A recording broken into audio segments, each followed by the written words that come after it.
डॉक्टरचा शिक्का लागला शिक्का लागला. चला पंत, इथे रिझल्ट आलाय माझ्याकडे. रेडचा शिक्का सीझन 2 मध्ये कट्टा हँगआउट प्लेस साठी तिघांचं नॉमिनेशन झालं होतं. प्रोझोनचं platter food court, Connaught Place आणि काटे मामांचं कॅन्टीन एमजीएमचा एरिया. ऑफकोर्स पंत, शिक्का लागलाय तुम्हाला.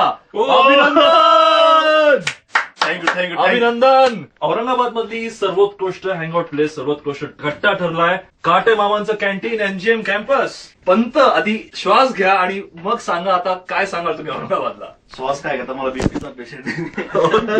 डॉक्टरला बोलू का? नाही. तुम्ही म्हणजे असं स्वप्नात विचार नव्हता केला की मी एवढ्या ह्या चांगल्या प्लॅटफॉर्मवर येईन. आणि सगळ्यात पहिले अभिनंदन जेनीसी, एमजीएम, ऑल स्टुडंट आणि इतर टीचर वर्ग तिथला कोणी असो तो. साधारण माझ्या इथं येणारा एक कट पिणारा चहा मधल्या माणसाने मला मेसेज केला, याबद्दल मला फार गर्व आहे. जे प्रेम दाखवलं ते अप्रतिम आहे. त्या प्रेमाला शब्द नाही. शिक्का लगा शिक्का लगा